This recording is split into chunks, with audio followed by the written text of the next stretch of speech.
Hello प्यारे बच्चों, तो कैसे हैं आप सब। बहुत बहुत स्वागत है एक बार फिर से आज की इस वीडियो में।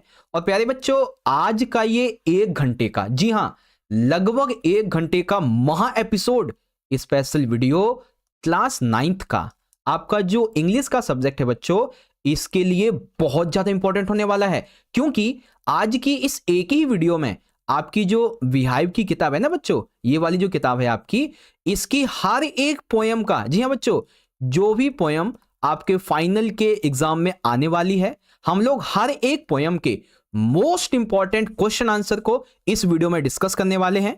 और जो भी क्वेश्चन बच्चों अभी आपके साथ हम डिस्कस करेंगे ना, वो कोई नॉर्मल क्वेश्चन नहीं है कि कहीं से भी उठाए और आपको करवा दिए, नहीं। ये वे क्वेश्चन है जो पिछले 10 साल के एग्जाम्स में, जी हाँ बच्चों, प्रीवियस 10 ईयर्स के एग्जाम्स में ऑलरेडी पूछे जा चुके हैं। तो इस बात की बहुत ज्यादा संभावना बनती है बच्चों कि अभी आपका जो फाइनल का एग्जाम होने वाला है, ठीक है, फाइनल का एग्जाम, उसमें ये क्वेश्चन डिट्टो भी रिपीट हो सकते हैं, ऐसी संभावना बनती है।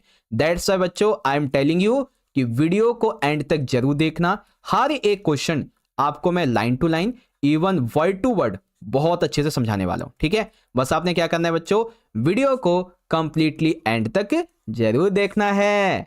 बच्चों, वीडियो में आगे बढ़ने से पहले कोई डाउट वगैरह हो आपका वीडियो देखने के बाद में, या फिर आप हमसे जुड़ना चाहें, तो ये हमारी इंस्टाग्राम की आईडी है बच्चों, जल्दी से फॉलो कर लीजिए।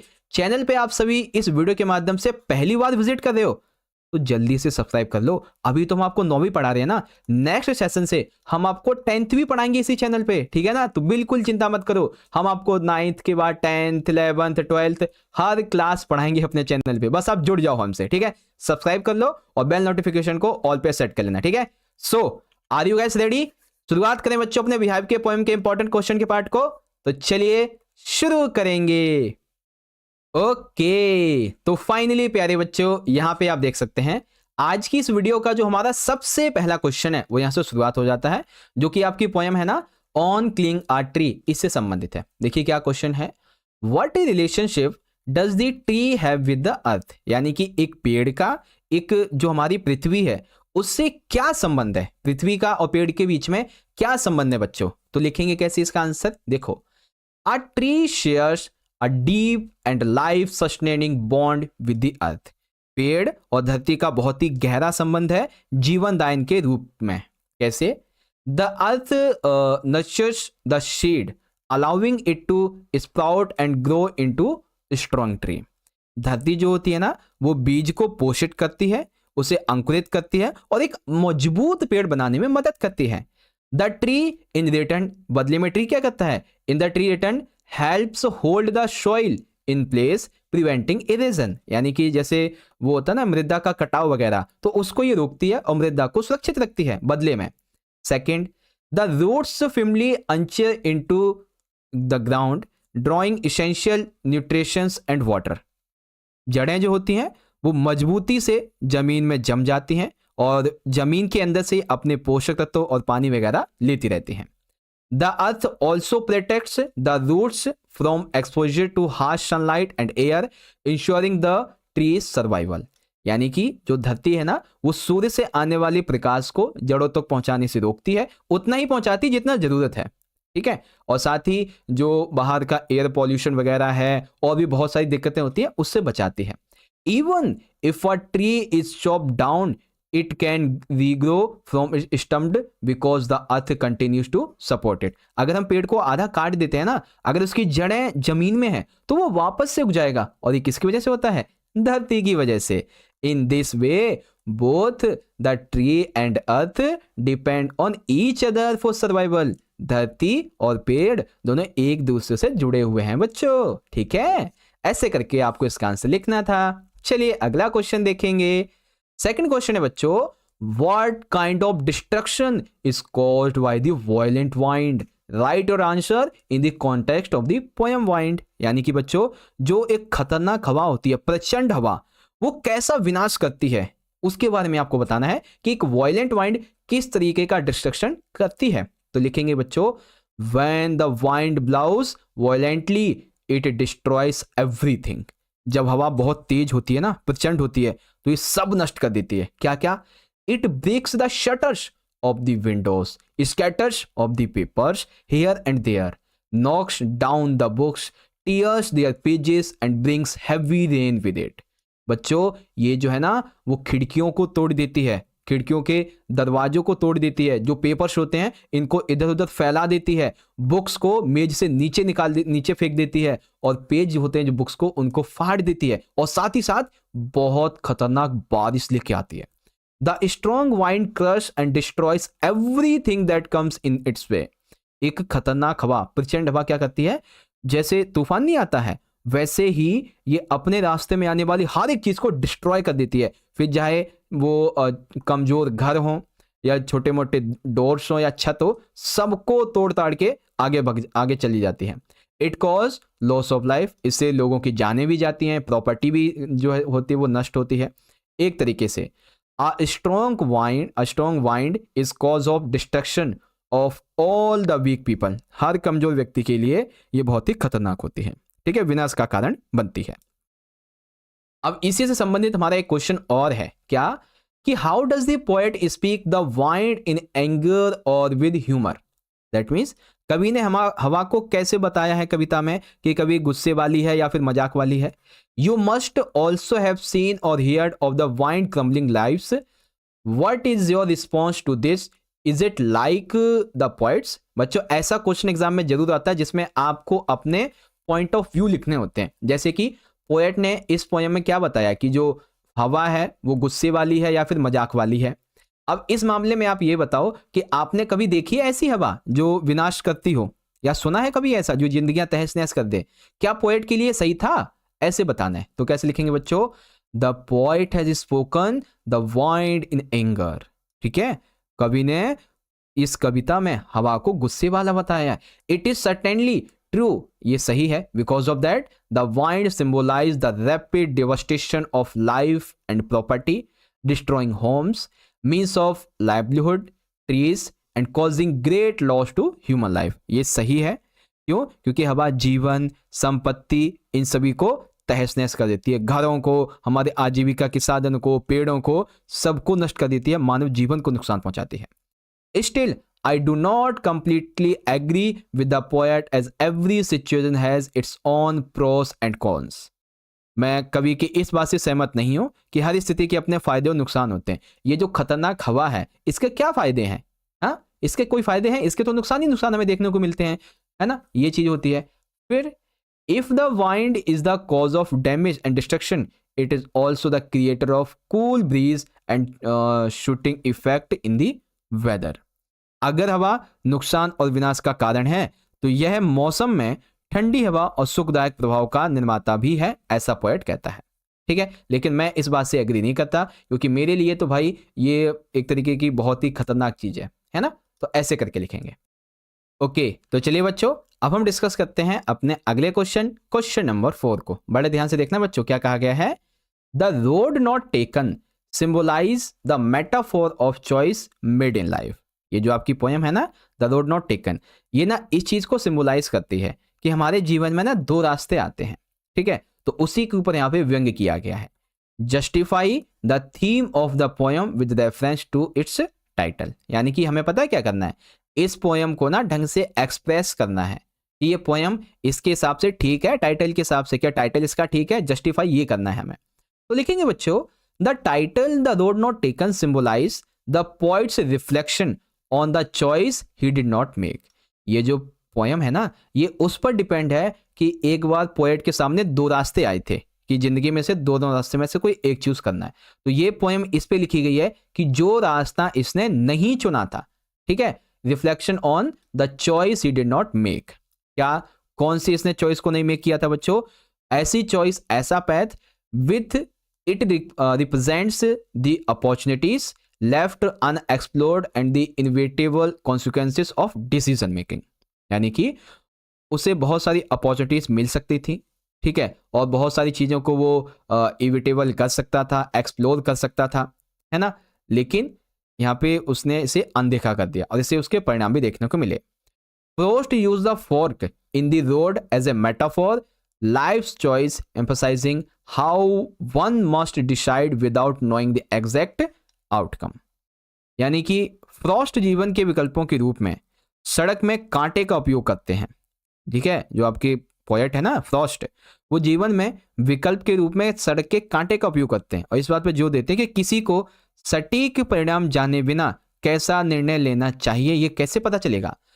Through the poet choice the road less travelled he acknowledge that every choice leads to another making it impossible to return and alter the past. यानी कि हालांकि कभी कम यात्रा की गई सड़क को चुनता है जहाँ पे कम लोग जाते हैं, लेकिन वो ये स्वीकार करता है कि हर विकल्प हमें दूसरे की ओर ले जाता है, जिससे अतीत में वापस लौटना और बदलना संभव हो जाता है। The title reinforce the idea that our decisions define our journey. ये टाइटल जो है ना हमारा द रोड नॉट टेकन, ये हमें बताता है कि ये ना इस चीज़ को रीइंफोर्स करता है, इस चीज़ को हमें यहाँ पे पुष्ट करता है कि जो आइडिया है हमारे डिसीजन मेकिंग का, वही हमारी जर्नी को आगे तक लेके जाता है। And we often wonder about the possibilities of the path we left behind. यानी कि हमें जो है अक्सर उस मार्ग की संभावना के बारे में सोचना चाहिए जिसे हम पीछे छोड़ देते हैं, है ना ये चीजें। नेक्स्ट क्वेश्चन बच्चों काफी इंटरेस्टिंग है। अब इसमें दो चीजें हैं। What is the single major memory that comes to the poet who are the darling dreamers he refers to. ठीक है, यानी कि कवि को कौन सी बड़ी याद आती है, वे कौन से प्यारे सपने देखने वाले हैं जिनका वो है जिक्र करता है। तो क्या जिक्र करता है बच्चों? The main memory that comes to the poet is the memory of his mother. ठीक है, जो मुख्य याद है उस पोएट को वो किसकी आती है? अपनी माँ की आती है। क्या? The darling dreamers he refers to are people like himself who remember their mothers with love and affection, especially when they are alone or in a peaceful moment. यहाँ पे जिन प्यारे सपने देखने वालों का जिक्र करता है वे खुद की तरह ही ऐसे लोग हैं जो अपनी माँ को प्यारे और स्नेह से याद करते हैं, खास करके तब जब वे अकेले किसी शांतिपूर्ण जगह पर होते तो हमें माँ की याद आती है, ऐसा बताया है। What is the cloud's birthplace? How does it go upward to heaven? यानी कि जो आपका बादल का जन्म स्थान है वो क्या है और वह स्वर्ग की ओर कैसे जाता है बच्चों? तो the cloud is born from the water bodies on earth. बादल पृथ्वी पर मौजूद जल से पैदा होता है। Water from oceans lakes and rivers evaporates and rise into the sky. जब वो होता है ना महासागर झीलों नदियों से वाष्पीकरण होता है, आसमान में जल पहुंचता है वाष्पीकरण के माध्यम से, तब बादल बनते हैं। It forms cloud as cools down and these clouds take a different shapes as they travel upward closer to heaven। यह ठंडा होने पर बादल का निर्माण होता है और ये बादल जो होते हैं ना ऊपर की ओर बढ़ते जाते हैं, अलग अलग आकार लेते हैं और फिर तकरीबन मान लो फिर वर्षा वगैरह कर देते हैं, है ना, ऐसे करके है। Question number 6, where does the poet want to go and why? Write और answer in the context of the poem the lake isle of Innisfree. कवि कहाँ जाना चाहता है? अपना उत्तर द लेक ऑफ इंसफ्री के संबंध में लिखिए। तो कभी कहाँ जाना चाहता था? The poets wants to go the secluded and quiet Innisfree island a lake of Gill in his native country Ireland. कभी अपने मूल देश आयरलैंड में एक लेक है, ठीक है, लेक लॉफ गिल जो कि एकांत है, शांति प्रिय है, वहां पे इंसफ्री द्वीप पर वो जाना चाहता था। He wants to go there, वो इसलिए जाना चाहता था because he is fed up with the restless, noisy world of cities। यानी कि वो शोर भरी दुनिया से, बेचैन शहरों से और तंग आ चुका था, इसीलिए वो शांति वाली जगह जाना चाहता था। The poet wants to live a life of peace and contentment away from the hustle and bustle of urban life। ये जो है ना कवि, वो जीवन में भागदौड़ भरी इस जिंदगी से, शहरी जिंदगी से तंग आ चुका था, उसे चाहिए थी अब शांति, संतोष चाहिए था, इसीलिए वो वहां जाना चाहता था। What does the poet hear in the deep heart score? What is his reaction to it?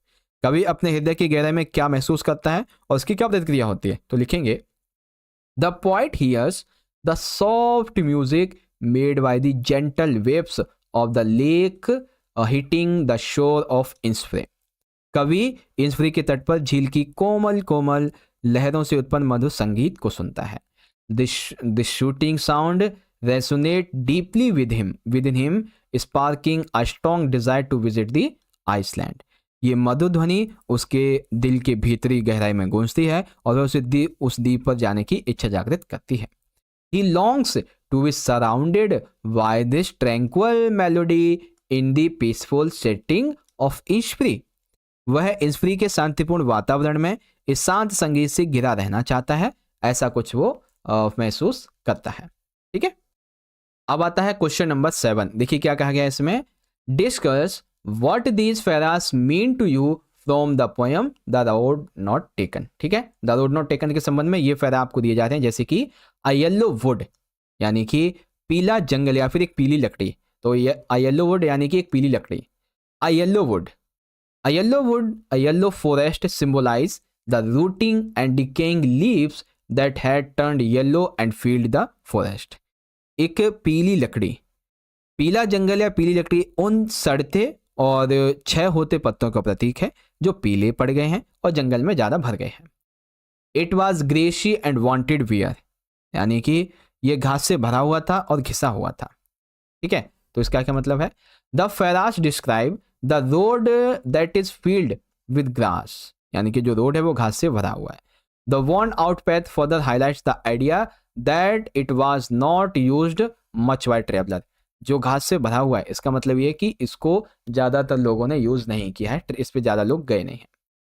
How way leads on the way, यानी कि ये रास्ता कैसे आगे बढ़ता है, तो how way leads on the way.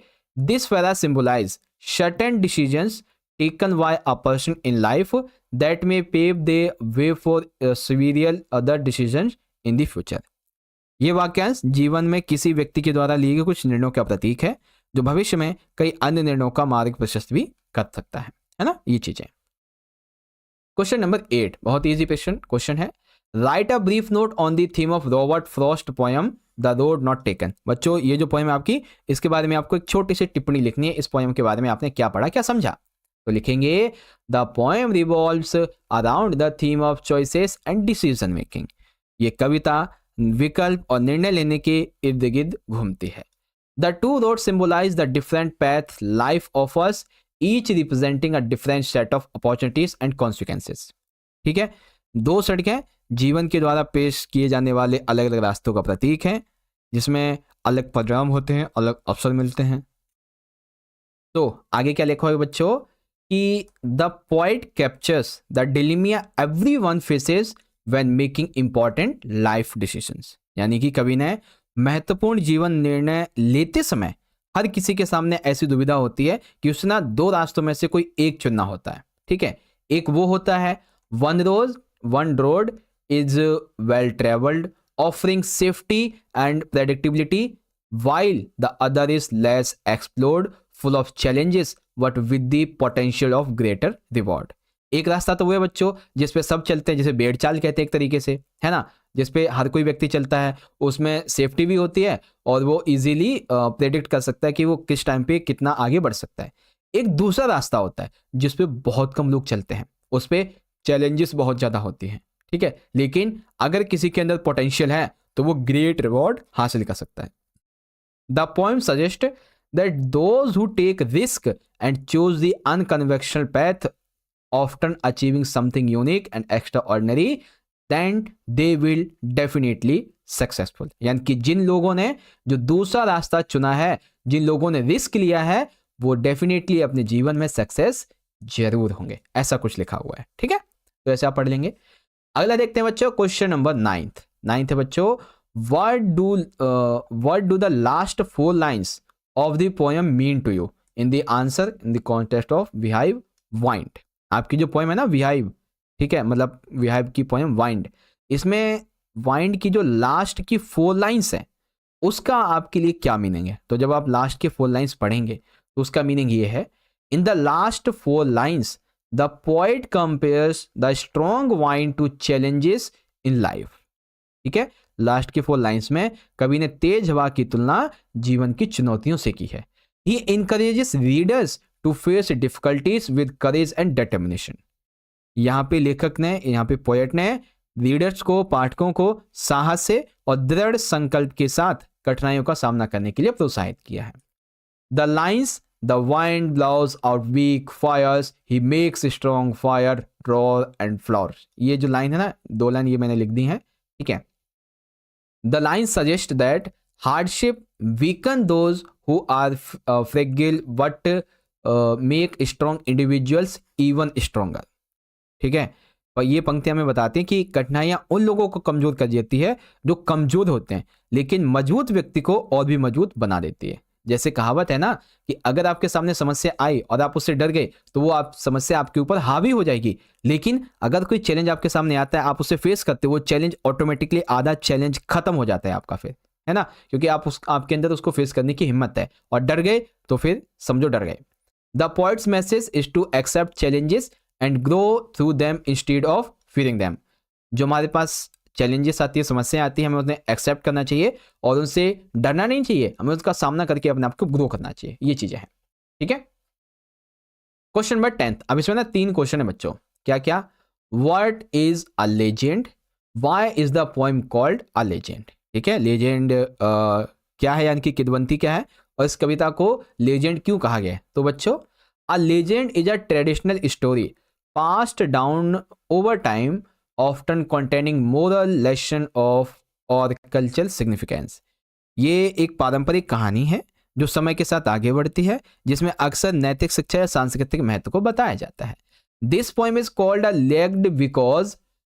Legend because it is a folk story that has been shared through generations, with the poet himself acknowledging its fictional nature। ये कविता किदवंती इसलिए है, लेजेंड इसलिए कहा गया है क्योंकि यह एक लोक कथा है जिसे पीढ़ियों से साझा किया जा रहा है, बताया जा रहा है एक दूसरे को पीढ़ियों से, और कवि ने खुद इसकी काल्पनिक प्रकृति जो तस्वीर है वो स्वीकार की है। अगला, Why was Saint Peter annoyed with the little woman? Sant Peter उस छोटी महिला से क्यों नाराज थे? तो क्यों नाराज थे बच्चों? Saint Peter was frustrated with the woman because she had a large supply of cakes but refused to share even a small portion with him। वो इसलिए नाराज थे क्योंकि महिला के पास में बहुत सारे केक थे, ठीक है, लेकिन वो केक का छोटा सा हिस्सा भी उसको देने से मना कर रही थी। आगे, Despite his hunger and exhaustion, she showed no kindness of generosity which angered him deeply। ठीक है, एक तो उसके भूख लगी थी, थकावट भी बहुत ज़्यादा हो रही थी, इसके अलावा उस महिला ने उसके प्रति कोई दया भी नहीं दिखाई, है ना, इसलिए संत पीटर को बहुत ज़्यादा गुस्सा आ गया, नाराज हो गए थे।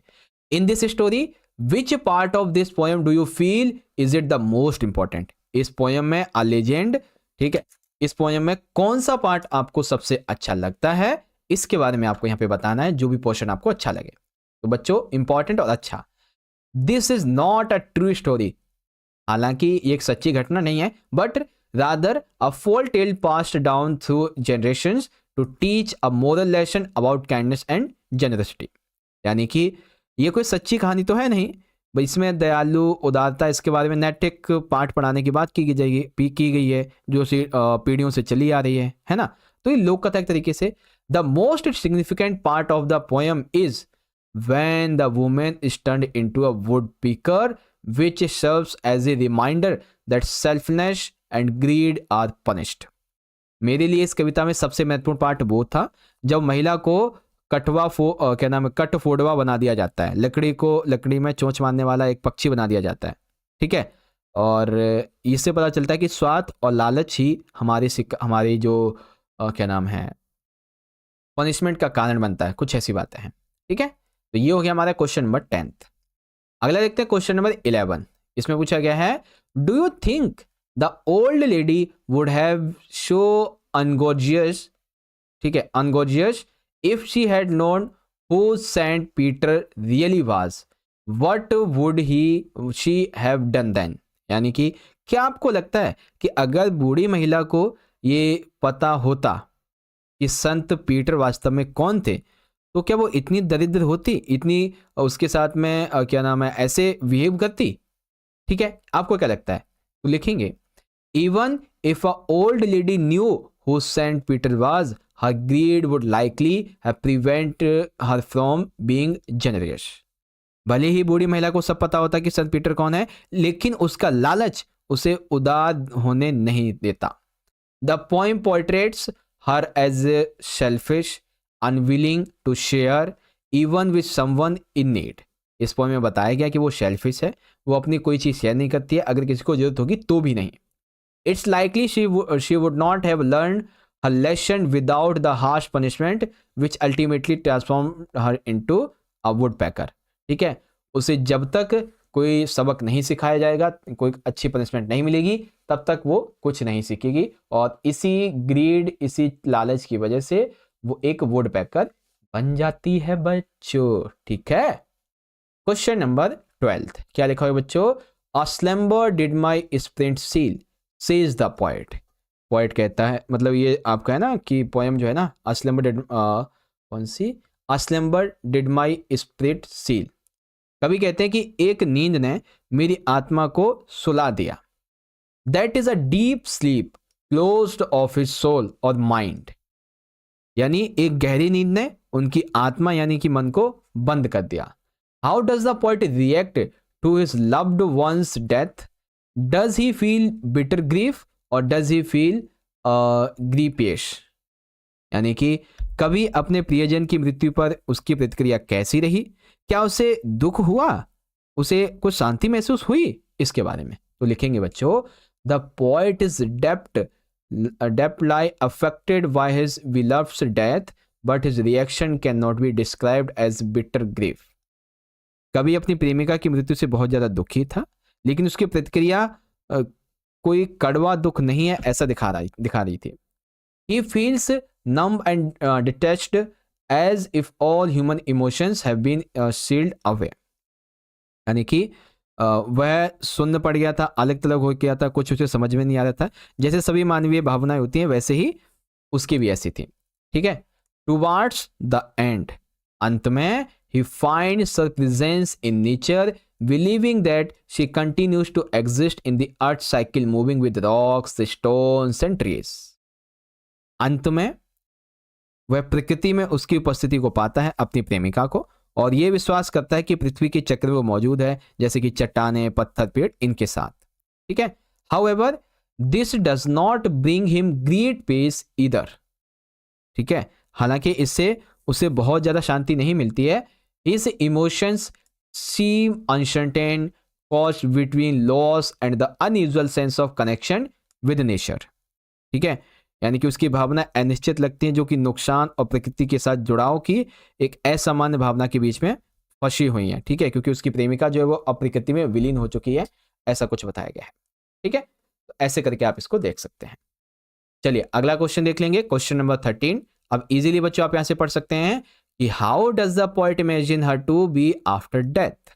यानी कि जो कवि है वो मृत्यु के बाद उसकी क्या स्थिति होने की कल्पना की गई है, उसके बारे में बताइए। How does the poet react to his loved ones death.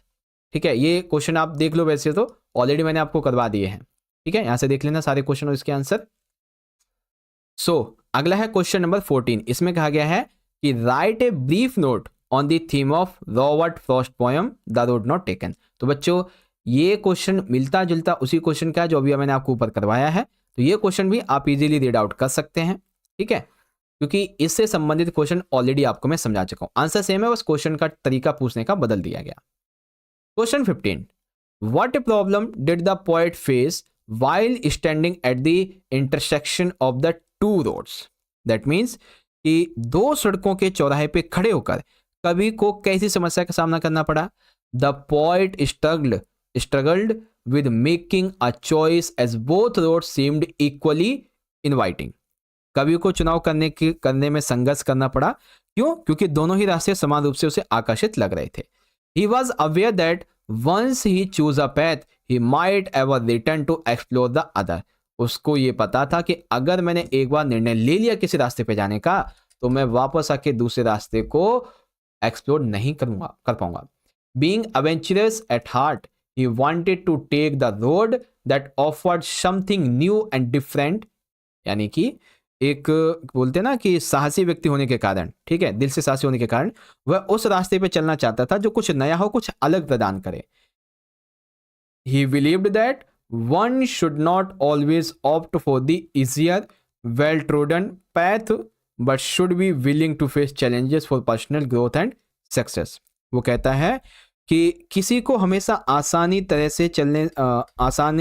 या अच्छी तरह से चलने वाले रास्ते को चयन नहीं करना चाहिए, बल्कि अपने व्यक्तिगत विकास के लिए, सफलता के लिए हमें चुनौती वाले रास्ते को चुनना चाहिए। किसको? चुनौती वाले रास्ते को। ठीक है, ऐसे करके लिखेंगे। Question 16, what kind of destruction is caused by the violent wind, write और answer in the context of the poem. तो सेम आंसर आपको मैंने करवाया हुआ है बच्चों। ठीक है, आप पढ़ सकते हैं क्या क्या करती है वो wind. 17, which values of life does the poet emphasize in the poem, write or answer in the context of the poem wind। ठीक है, यानी कि ये जो आपकी पोएम है ना वाइंड, इसमें जीवन के कुल इन मूल्यों पर जोर दिया गया है। तो लिखेंगे in the poem wind the poet Subramania Bharati, ठीक है, Subramania Bharati use wind as a symbol of life challenges. इस कविता में सुब्रमण्यम भारती ने पवन को, वायु को जीवन की चुनौतियों के प्रतीक के रूप में रखा है। वो कहती हैं कि weak things like fragile houses get destroyed by the wind just as weak people struggle with hardship. यानी कि वो कहते हैं कमजोर चीजें जैसे कि नाजुक घर हवा से नष्ट हो जाते हैं, ठीक वैसे ही कमजोर लोग कठिनाइयों से डर जाते हैं, जूझते हैं। The poet teaches us that we should be strong both physically and mentally to overcome difficulties. यानी कि कभी हमें सिखाता कि कठिनाइयों पर विजय पाने के लिए हमें शारीरिक और मानसिक दोनों रूप से काम करना चाहिए। Just like as a strong fire burns brighter in the wind, strong people grow stronger when they face challenges. जैसे कहा गया ना, जिस तरह से तेज हवा में आग और तेज चलती है, उसी तरीके से मजबूत लोग चुनौतियों का सामना करने पर ही मजबूत बनते हैं।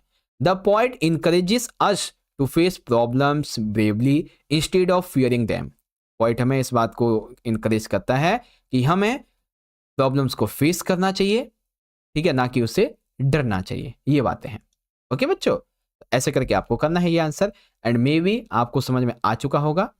चलिए क्वेश्चन में 18 देखेंगे बच्चों। When does the thousands dream friendship begin to wave in poet's mind. यानी कि कवि के मन में हजारों स्वप्न कल्पनाएं कब बननी शुरू हुई थी। तो लिखेंगे the thousand dreams friendships began to appear in the poet's mind when he is lying in his bed so is in his cozy cottage listening the roof sound of the rain on the roof। कवि के मन में हजारों सपने तब आने लगते हैं जब वह अपने बिस्तर पे लेटा होता है, ठीक है, और छत पे बारिश की हल्की सी आवाज को सुनता है, साउंड को सुनता है। The rain reminds him of his childhood and his mother and this brings a flood of memories and dreams to his mind. बारिश उसके बचपन और उसकी माँ की याद दिलाती है और इसके मन में यादों और सपनों की बाढ़ ला देती है। कुछ ऐसी चीजें हैं, ठीक है, इस तरीके से आप लिखेंगे। Question 19, dreams hold an important place in the poets life, is it true, explain. तो जी हाँ, कवि के जीवन में सपनों का बहुत ही ज्यादा इंपॉर्टेंट रोल है। कैसे? Yes, dreams hold an important place in poets life. Poet की लाइफ में सपनों का बहुत ज्यादा अहम स्थान है। इन दिस पोएम, इस पोएम के अंदर the poet express how the rain brings back memories of his mother. Poet पे कहता है कि कैसे मेरी माँ की जो मेमोरीज हैं वो ये जो बारिश है ना वो वापस लाती है। As he listen to rain he dreams about his mother tucking him into bed and telling him stories. जैसे जो बारिश होती है ना उसकी साउंड को सुनता है तो उसे फिर सपना ये आता है कि उसकी माँ उसके पास है और बेड पे बैठी हुई है, उसे स्टोरी सुना रही है। The sound of the rain on the roof reminds him of a love and care. जो the sound of the rain है ना रूफ की, ये रिमाइंड याद दिलाती है उसकी माँ के प्यार को, उसकी माँ के केयर को। Dreams in this poem help the poet remember his past, specially the warmth and love from this mother. जो ड्रीम्स है, जो सपने हैं, वो पोएट की मदर को पास्ट में जो हुआ उसको याद दिलाती हैं, स्पेशली प्रेम और उसकी माँ के बारे में। The rain acts as a reminder that memories can bring dreams and nostalgia, making us think to people we miss। ठीक है, जो रेन होती है ना वो हमारी कुछ ऐसी यादों को ताज़ा कर देती है, ठीक है, हमारे अच्छे ड्रीम्स लाती है। हालांकि वो बात अलग है कि जो पीपल जा चुके हैं हमें उनकी भी याद आती है बारिश के मौसम में, है ना, ये चीजें हैं। ओके, अगला क्वेश्चन, क्वेश्चन 20 है, वैसे ये 19 होना चाहिए था, पहले ये करना था फिर दूसरा वाला। What does the poet likes to do when it rains? जब बारिश होती है तो कवि को क्या करना पसंद है? How does the poet describe the sky before in the rain falls? कवि बारिश से पहले आसमान का वर्णन कैसे करता है? Write your answer in the poem The Rain of the Roof. The poet feels the ultimate feeling of happiness and joy when he presses the pillow while lying on the bed of the hut. As a result, he reached a seventh heaven on hearing the soft sound of gentle rain. कवि जो है अपने बिस्तर पे जाता है और एक तकिए को एक नीचे सर के एक सर के ऊपर रख लेता है, ठीक है, और बहुत ही आनंद से उल्लास से अनुभूति करता है। क्या अनुभूति करता है? बारिश की बूंदों को। और जब बारिश की मधुर ध्वनि को सुनता है तो उसे फिर सपने आते हैं और वो 7वें आसमान में पहुंच जाता है। Before the rain the sky is full of stars. बारिश से पहले जो स्काई था वो पूरी तरीके से तारों से भरा हुआ था। It indicates that the sky is clear and the free of clouds. तारे भरे हुए थे बारिश से पहले, यानी कि क्लाउड क्लियर था, स्काई क्लियर था, ठीक है, बादल वगैरह थे नहीं। लेटर, थोड़ी देर के बाद ही डार्क क्लाउड स्टार्ट्स होवरिंग। थोड़ी देर के बाद ही जो डार्क क्लाउड से वो होने लगे over the sphere of stars, ठीक है, they hide the stars in darkness all around. मैंने देखा, मतलब पोएट ने देखा कि वहां पे जितने भी स्टार्स थे वो अंधेरे में कहीं छुप गए, ठीक है। तो ऐसे करके हमारा क्वेश्चन नंबर 20 भी पूरा हो गया बच्चों। ओके, तो चलिए बच्चों अगला क्वेश्चन देखते हैं। क्वेश्चन नंबर 21, ये क्वेश्चन वैसे आपको मैं करवा चुका हूं, आप चाहें तो पढ़ लेना यहां से, ठीक है। क्वेश्चन 22 देखते हैं बच्चों। इसमें कहा गया है what does the poet dream of enjoying in the evenings. कवि शाम को किस चीज का आनंद लेने का सपना देखता है? तो in the evenings the poet dreams of seeing the linnets fluttering their wings as they fly. वो जो है ना उड़ते हुए लिनेट्स के पंख, अपने जो लिनेट्स होते हैं ना वो उनके उड़ते हुए पंखों को देखना चाहता है, लिनेट्स को उड़ते हुए देखना चाहता है। He also imagines enjoying the sound of crickets chirping in the calm surroundings. जो झिंगुर होते हैं ना उन सभी को, उनको जो है ना उनकी आवाज को सुनना चाहता है उस शांत वातावरण में। ऑन द स्ले ऑफ इंसफ्री, ठीक है, वो जो इंसफ्री द्वीप है ना, he dreams of listening the music of bees buzzing and the waves crashing softly against the shore. जो मधुमक्खियां हैं उनके भिनभिनाने की आवाज को सुनना चाहता है। लहरें जो हैं वो टकराती हैं समुद्र के किनारे, उसको सुनना चाहता है। ऐसी चीजों को वो सपना देखता है कि वो ऐसी सी चीजें करेगा शाम के टाइम, ठीक है, इवनिंग में। Question 23, by now you may have concluded the Innisfree is a simple, natural place full of beauty and peace. यानी कि अब आप इस कविता के अंत में यहाँ तक पहुंच चुके होंगे कि भाई इंसफ्री एक सरल प्राकृतिक स्थान है जो सुंदरता और शांति से भरा हुआ है। How does the poet contrast it with where he now stands? यानी कि कवि ने इसकी तुलना उस स्थान से कैसे की जहां पे वो अभी खड़ा हुआ है। From the poem the lake of Innisfree stanza 3, तीसरे स्टेंजा के बारे में लिखना है। तो लिखेंगे बच्चों इस तरीके से, the poet is very much attracted by the serene and beautiful landscape of Innisfree. कवि इंसफ्री के शांत सुंदर प्रदेश से बहुत ही ज्यादा आकर्षित है। He always wishes for the peace and quiet that he lived in during his childhood days. यानी कि कवि जो है उस शांति और एकांत की कामना करता है जो उसे बचपन के दिनों में मिलती थी। The song of cricket, the sound of wings of the linnet, the purple glow of the afternoon and the beauty of charming midnight have left an individual impression on the poet's mind. यानी कि वो कहता है जो झिंगुर है उसका गाना, Lynette के पंखों की आवाज, उनका फड़फड़ाना, दोपहर की बैंगनी चमक, झिलमिलाती आधी रात की सुंदरता कवि के मन पे छा गई है। It contract the urban setting consisting of roads and pavements where the poet stand now he can still hear the feel the sound of the lake waters lapping gently on the shore in his deep heart. सड़कों पे फुटपाथों से युक्त उस शहरी इलाके में जहां कभी अभी खड़ा हुआ है, वो वहां पे भी अपने डीप हार्ट से किनारों पर धीरे धीरे छलकते झील के पानी की आवाज सुन सकता है, उसको महसूस कर सकता है। ठीक है, इसी पोएम से क्वेश्चन और बनेगा, do you think Innisfree is only a place और a state of mind? Does the poet actually miss the place of his boyhood days? आपको क्या लगता है कि इंसफ्री वाकई में कोई जगह है या फिर मन की अवस्था है? क्या कभी वाकई में अपने बचपन के दिनों में यहाँ पे बचपन के दिनों में गया था जिसको याद आती है? तो लिखेंगे, although Innisfree is the place where the poet spent his childhood days, it also reflects his state of mind. हालांकि इंसफ्री वो जगह है जहां कवि ने अपना बचपन के दिन बिताए थे, लेकिन ये उसके मन की स्थिति को भी दर्शाता है। The desire to escape the Innisfree reflects the poet imagination of wanting to live in an ideal place that is free from the hustle and bustle of his life. ये उसकी मन स्थिति को भी दर्शाता है, क्योंकि इंसफ्री में उसकी जाने की इच्छा है, ये कल्पना यहाँ पे दर्शाई गई है ना। वो चाहता है कि वो इस शहर के हलचल भरे इस शोर से मुक्त हो जाए और वो वहां पे चला जाए, इंसफ्री पे, उस द्वीप पे जहाँ पे शांति है। ठीक है, that's why yes the poet miss his childhood days which were much more peaceful and sent that the place where he stands now. हाँ, पोएट अपने बचपन के दिनों को मिस करता है, बहुत ज्यादा मिस करता है, क्योंकि अभी जहां पे वो खड़ा है वो वैसा नहीं है। The splashing of the lake water on the shore and beauty of Innisfree are deeply cherished by the poet।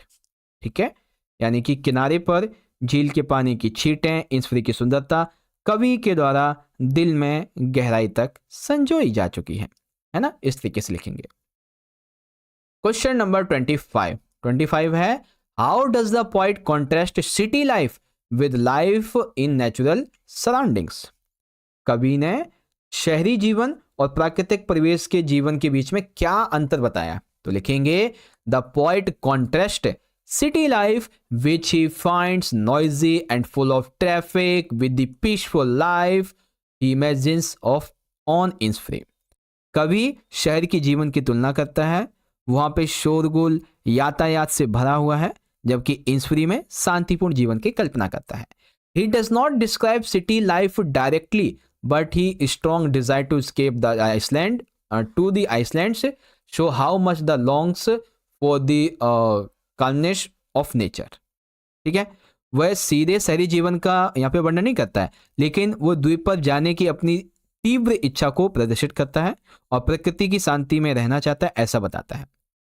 On Innisfree, there are green fields, birds and insects singing unlike the concert streets of the city। That means जो इंसफ्री है वहाँ पे शहर की concrete में सड़कों के विपरीत, ठीक है, शहरों में क्या होता है, कंक्रीट की सड़कें होती हैं, ठीक है, और वहाँ पे बहुत ज़्यादा शोरगुल होता है। इसके अलावा इंसफ्री द्वीप पे हरे भरे खेत, पक्षी और जो कीट होते हैं वो गाना गायन करते हैं। The poet hears the sound of the waves in his mind. उसके अपने दिमाग में अभी भी वो उन शहर, वो क्या नाम है, समुद्र की जो लहरें होती हैं उनकी आवाज़ को सुन सकता है। विच शव as a reminder of the soothing nature of the islands in contrast the jarring noise of the city. शहर के उस शोर के विपरीत ये द्वीप सुखदायक प्रकृति की याद दिलाता है। This contrast highlights the poet's need for peace and a simpler, more natural life। कवि की शांति और एक सरल अधिक क्या नाम है, प्राकृतिक जीवन की आवश्यकता को यहाँ पे उजागर किया गया है, शांति और प्राकृतिक जीवन की आवश्यकता को। ठीक है, ऐसे करके आंसर लिखना था। ओके बच्चों, चलिए क्वेश्चन नंबर 26, बहुत ही इजी प्रश्न है बच्चों। A holy man should not crush the lady. Justify the statement in the context of the poem A Legend of Northland। अब देखो बच्चों, A holy man is expected to show wisdom and mercy। एक पवित्र जो व्यक्ति है वो महिला को श्राप, देखो क्या है कि एक पवित्र व्यक्ति को ना महिला को श्राप नहीं देना चाहिए। इस स्टेटमेंट को आपको यहाँ पे दर्शाना है। तो लिखेंगे A holy man is expected to show wisdom and mercy। एक पवित्र व्यक्ति से बुद्धि और दया दिखाने की अपेक्षा की जाती है। संत Peter though known for his teachings let his anger get the best of him. संत पीटर हालांकि अपनी शिक्षाओं के लिए जाने जाते हैं, लेकिन उन्होंने अपने ऊपर क्रोध को हावी होने दिया। Instead of teaching the women a lesson in kindness he crushed her, transforming her into a woodpecker. यानी कि उन्हें काइंडनेस का लेसन सिखाना चाहिए था, दयालुता का लेसन सिखाना चाहिए था उस लेडी को जिसने केक नहीं दिया, बल्कि उनके अंदर गुस्सा हावी हुआ और उन्होंने उसे कटवा फोड़ बना दिया, एक वुड पैकर बना दिया। A holy man especially one of Saint Peter's stature should have show more mercy and guide the woman toward redemption rather than punishing her so harshly। एक पवित्र व्यक्ति, विशेष रूप से संत पीटर जैसे, इनको अधिक दया दिखानी चाहिए थी, महिला को इतनी कठोर सजा नहीं देनी चाहिए थी, बल्कि उसे मुक्ति की ओर ले जाना चाहिए था, मुक्ति की ओर, है ना, ऐसे करके लिखेंगे। चलो अगला question number 27। How does the poet suggest that all people on the earth same. जो पोएट है बच्चों, वो ये कैसे कहता है कि पृथ्वी पर सभी लोग एक जैसे हैं? तो इस तरीके से लिखेंगे, the poet highlights the divisions based on nationality, religion, caste और creed are meaningless since all humans share the same basic needs, air, water and sunlight essential for survival. हम लोगों ने राष्ट्रीयता, धर्म, जाति, पंथ, इसके आधार पर जो विभाजन किया है ये मीनिंगलेस है, क्योंकि सभी मनुष्यों की जरूरतें एक जैसी हैं, हवा, पानी, सूरज की रोशनी, जीवित रहने के लिए। तो इसीलिए हम सभी क्या हैं, हम सारे पीपल सेम है on the earth. He emphasize that everyone comes from common region and for the sake of humanity all acts of violence should be abhorrent to ensure unity, peace and the wellbeing of all. यहाँ पे बताया गया कि हमें इस बात पे जोर देना चाहिए कि हम सभी एक ही मूल से आते हैं, जो कि हम मानव हैं। मानवता की खातिर में एकता, शांति, भाईचारा, इसको बढ़ाए रखना चाहिए, हिंसा वगैरह को नहीं अपनाना चाहिए। ठीक है। How does the little sum of the theme of the poem no man are foreign. ठीक है, नो मैन आर फॉरन, यानी कि ये जो कविता है नो मैन आर फॉरन, ये कविता किस प्रकार की अभिव्यक्ति देती है? Through out the poem the poet advocates for universal brotherhood and peaceful को एग्जिस्टेंस। इस कविता में एक सार्वभौमिक भाईचारे, शांतिपूर्ण सहस्तित्व की बात की गई है। Rejecting all forms of prejudice, जो भी पुराने जितने भी वो होते हैं पूर्वाग्रह, उनको खारिज करने की बात की गई है। He stress that all human beings are fundamentally the same and that divisions based on nationality, race, caste और रिलीजन आर मीनिंगलेस। वो कहते हैं कि हम मनुष्य होने के नाते हम सभी एक हैं, ये बंटवारा खराब है ना, ये चीजें। अगला question, question number 28। What message is conveyed by the poem on killing a tree. ये जो पोएम है ऑन किलिंग अ ट्री, वो किस मैसेज को यहाँ पे देना चाहती है? तो लिखेंगे बच्चों, the poem conveys that just like trees humans too can not be destroyed by minor struggles. कविता बताती है कि पेड़ों की तरह ही मनुष्य भी छोटे मोटे संघर्षों से नष्ट नहीं हो सकते, वो डेथ नहीं हो सकते। As long as our roots, our inner strength and will power remain intact, we can always rise again. जिस तरीके से एक पेड़ की जो रूट्स होती हैं वो जमीन के अंदर होती हैं, तो अगर उसे काट भी दिया जाए तो वो फिर से उग जाता है धरती की मदद से, वैसे ही हमारे इनर, हमारी सोल में हमारी स्ट्रेंथ होती है, हमारी विल पावर होती है। हम उसके माध्यम से कितने भी हम स्ट्रगल कर चुके हों, हम और उसमें निखर सकते हैं। Additionally it highlights human cruelty towards nature, showing how people try to destroy trees. इसमें यही बताया गया है कि प्रकृति के प्रति मनुष्य कितना क्रूर हो चुका है और वो पेड़ों को कैसे नष्ट करता जा रहा है, ये बताया गया। हाउएवर, हालांकि nature has a regenerative spirit and can not be easily wiped out. हालांकि नेचर के पास रीजेनरेटिव स्पिरिट है, वो अपने आप को रीजेनरेट कर पाएगी, ठीक है, लेकिन पूरी तरीके से उसको नष्ट हमें नहीं करना चाहिए।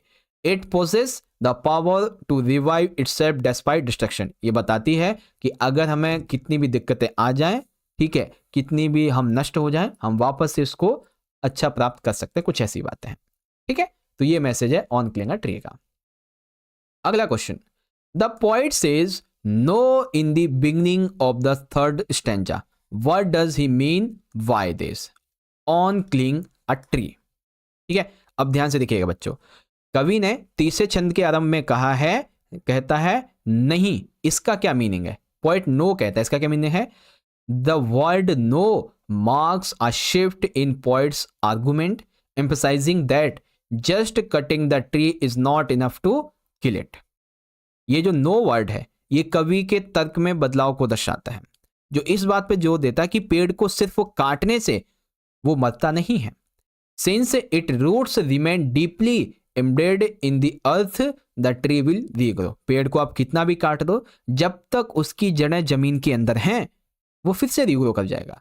The point highlights that a tree can only be killed it roots are completely uprooted. जब तक उसकी जड़ों को धरती के अंदर से बाहर निकाल नहीं दिया जाता है, उसको खराब नहीं कर दिया जाता, तब तक पेड़ नहीं मरता। तो नो का वर्ड का मीनिंग ये है। What does the poet mean by the strength of the tree expose on cling a tree? जो ट्री की स्ट्रेंथ है वो एक्सपोज हो चुकी है, इसका मतलब क्या है यहाँ पे? तो इसका मतलब है the phrase the strength of the tree exposes mean that the trees true power which lies in its deep rooted foundation is finally revealed when its roots are forcefully pulled out of the earth। ये जो para है बच्चों कि पेड़ की ताकत जो है छुपी थी वो अब उजागर हो गई है, वो क्या दर्शाती है? That the trees true power, पेड़ की असली शक्ति को। कैसी असली शक्ति? वो ये बताती है कि जो पेड़ की जड़ें हैं वो कितनी ज़्यादा ज़मीन के नीचे हैं, और जितनी ज़्यादा ज़मीन के नीचे होंगी उतनी ही ज़्यादा ये पावरफुल रहेगा। जब तक रूट्स को ताकत से फोर्सफुली अर्थ की उस जड़ अर्थ से सरफेस से बाहर नहीं निकाल लिया जाएगा, तब तक पेड़ खत्म नहीं होते। Once exposed to scorching sun and suffering air, suffocating air, the tree lose its ability to survive. जब उसे उसकी जड़ों को निकाल के धरती पे पटक दिया जाता है, ठीक है, धरती के अंदर से निकाल के, और वो सड़ने लगती है, तब पेड़ पूरी तरीके से मरता है। Without the protection of the soil the roots dry up causing the tree of the wither eventually die. बिना मिट्टी के, उसे प्रोटेक्शन के, बिना मिट्टी के प्रोटेक्शन के वो मर जाएगा, है ना। जो रूट्स हैं वो ड्राई हो जाएंगी, सूखने लगेंगी, और जो एयर है, जो सन है, वो उसको और ज़्यादा नुकसान पहुंचाएगी, इवेंचुअली वो मर जाएगा। ठीक है, at the last two question, and उसके बाद में हमारा ये कंप्लीट हो जाएगा। क्वेश्चन है नो मैन आर फॉरनर, ठीक है, यानी कि no man are foreign is an anti war poem comment, यानी कि ये जो कविता है वो एक एंटी वॉर पोयम है, ये बारे इसके बारे में बताओ। तो लिखेंगे the poem no man are foreign spreads the message of peace and unity, rejecting war and hatred। कविता नो मैन आर फॉरेन युद्ध और घृणा को खारिज करते हुए शांति और एकता के संदेश को फैलाती है। The poet highlights how war destroys both the opposite and the oppressors, bringing suffering, destruction and pollution. युद्ध जो होता है वो हर दोनों तरफ उत्पीड़न उसको लेके आता है, दुख, विनाश, प्रदूषण लेके आता है दोनों तरफ। It emphasizes that war should end completely so that humanity can thrive in harmony. हमें युद्ध को खत्म करना होगा जिससे कि मानवता जो है वो पनप सके। अगला question, how are we alike explain the context of the poem. हम एक जैसे कैसे हैं? लिखेंगे जेम्स क्रिकप, ठीक है, James Kirkup in his poem no man are foreign explains how all human share common physical features, emotions, daily struggles and way of living. वो कहते हैं कि हर एक मनुष्य एक ही जैसे शारीरिक लक्षण, भावनाएं, दैनिक संघर्ष और जीवन जीने के तरीके साझा करता है। He stress that life is the same everywhere and difference are only created by human hearted. ठीक है, वो बताते हैं कि हर एक व्यक्ति के अंदर, ठीक है, हर एक व्यक्ति के अंदर घृणा होती है। वो एक दूसरे के तुलना करने लगते हैं अपनी बॉडीज को लेके, अपनी फीलिंग्स को लेके, अपने लव को लेके, है ना। कुछ ये बातें हैं। He wants that harming others ultimately harms ourselves and pollutes the earth which is our shared home. अगर हम किसी को नुकसान पहुंचे हैं तो अल्टीमेटली नुकसान हमें ही पहुंचता है। हम पृथ्वी को प्रदूषित कर रहे हैं जो कि हमारा घर है। कुछ ऐसी बातें यहाँ पे कही गई हैं, ठीक है। At the last question is there, उसके बाद हमारा ये पूरा हो जाएगा। Question, write the story of a legend of the Northland in about 10 sentences. 10 sentence के अंदर आपको इस कविता की स्टोरी लिखनी है, तो लिखें स्टोरी। चलो लिखते हैं। This poem tells the story of an old women. ये कविता एक ऐसी बूढ़ी महिला के बारे में कहानी बताती है। Despite being asked by saint Peter some food, refuse to share even a small piece of a cake. ये कविता एक ऐसी बूढ़ी महिला के बारे में बताती है जिसने एक संत पीटर के द्वारा मांगे जाने पर अपने फूड का इवन एक छोटे से केक का टुकड़ा तक नहीं दिया। हर grid and सेल्फनेस anger Sant Peter who cursed her to live as a woodkeeper। और इसी के लालच ने, सेल्फलेस ने, स्वार्थ ने संत पीटर को उसको श्राप देने के लिए मजबूर कर दिया और इसे कटवाफोड़ बना दिया।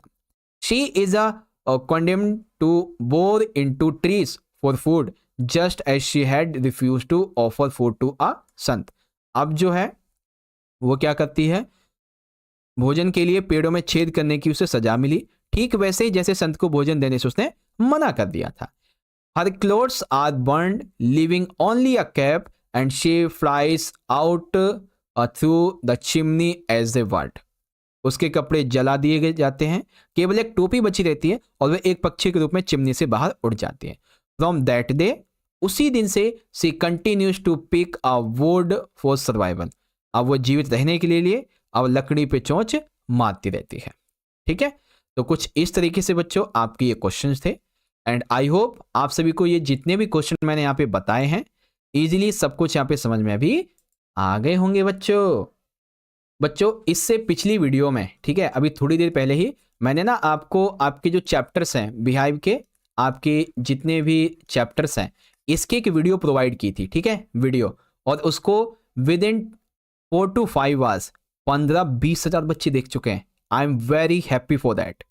सो ये क्वेश्चन देख सकते हैं बच्चों आप यहाँ पे, मैंने आपको पिछली वीडियो में ये सारे क्वेश्चन करवाए हुए हैं, आप चाहे तो पढ़ लीजिएगा, जिसमें हमने डिस्कस किया इंग्लिश की आपकी विहाइव के हर एक पोयम के मोस्ट इंपॉर्टेंट क्वेश्चंस। तो जल्दी से क्या कर दें बच्चों, एक प्यारा सा लाइक कर दें, क्योंकि बच्चों आपका एक एक लाइक ना हमें बहुत मोटिवेट करता है ऐसे ही वीडियोस को बनाते रहने के लिए, ठीक है। तो लाइक जरूर करें बच्चों, अपने सभी दोस्तों में शेयर करें, और आप चाहते हो ना कि इसी तरीके से हम आपको 10वीं पढ़ाएं, 11वीं पढ़ाएं और 12वीं पढ़ाएं आने वाले 2-3 साल भी, तो आप सभी बच्चे हमारे चैनल को सब्सक्राइब जरूर कर लेना, कि हम आपको 10वीं, 11वीं, 12वीं इसी चैनल पे पढ़ाने वाले हैं, ठीक है। इसीलिए आप चाहें तो हमसे इंस्टाग्राम पे कनेक्ट भी कर सकते हैं, ये हमारी आईडी है बच्चों, जल्दी से जाओ और जुड़ जाइए। ओके, वीडियो अच्छी लगी है तो जल्दी से लाइक कर दीजिए, शेयर कर दीजिए अपने सभी दोस्तों में। मिलते हैं आपसे किसी नई वीडियो के साथ में, अभी और भी आपकी वीडियोस आएंगी, तब तक के लिए आप पढ़ते रहिए, ख्याल रखिए अपना, एग्जाम की तैयारी करते रहिए। बहुत बहुत धन्यवाद। जय हिंद, जय भारत, वंदे मातरम।